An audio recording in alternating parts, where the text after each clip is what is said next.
Team Salvation sponsored athlete, WNBF pro bodybuilder, here with day 4 of my workout split. The 4th and last day of the week for me, which is on Friday, is again another focus on lower body, except the emphasis on this particular day is towards the back of the legs. The workout is lower back, hamstrings, glutes, calves, although this particular workout, this day of the week, it gives me the greatest amount of flexibility, and so there's less that's actually set in stone, and often what I end up doing in that particular day depends on how I feel as a result of what I've done through the rest of the week. There are certain parts of this workout that are set in stone, but the rest of it kind of gets dictated on a deadlifts. Deadlifts are one of the most important exercises that you can do to build overall mass. I actually alternate each week between 2 different types of deadlifts. I have a traditional trap bar deadlift, which is more total body, and I will go heavy on this, usually looking to set PRs.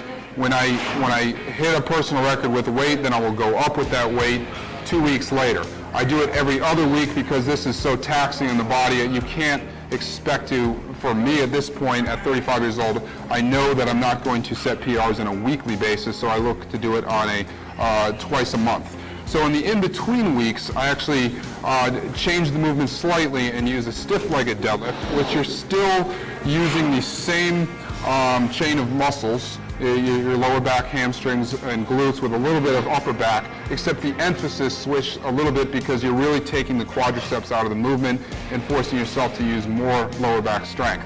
So one week would be a trap bar deadlift, the following week would be a stiff-legged deadlift. I should also mention that when you're looking at the workout split as a whole, we talked about my Tuesday leg day. I do not do heavy trap bar deadlifts in the same week that I do heavy barbell squats. So on a Tuesday when I do barbell squats and go heavy on those, that Friday workout is going to be stiff-legged deadlifts, where I'm going lighter, stricter, slower form, and slightly lighter weight. The following week, I will choose different compound movements for my leg day, my primary Tuesday leg day, and then my Friday back workout will be focused on the trap bar deadlifts. Moving on from there, depending on how sore the legs are for my Tuesday workout, I will incorporate other leg movements, may do another type of lunge movement, a step up or split squat, something that wasn't hit on that Tuesday, more hamstring curl exercises, which could be a prone leg curl, a seated leg curl, or a kneeling unilateral leg curl. More calf movements, since calves tend to be a weak point for most people unless you just happen to be genetically blessed, which I am not. And then some isolation lower back exercises for strengthening, such as a hyperextension. One thing that I actually do incorporate on both my Tuesday and Friday workout that I think is extremely important is hip abduction and adduction. This is one of those things that gets overlooked very easily.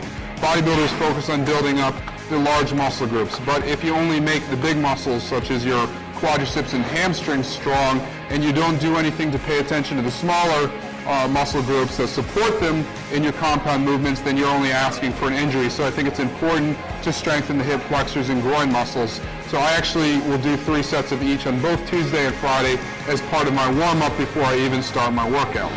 Beyond that, there are some supplementary exercises that I do. Curler, going in the forward and reverse direction, superset it in with the other exercises. So that pretty much wraps up the Friday workout of lower back, hamstrings, and glutes, calves, with some other supplementary stuff.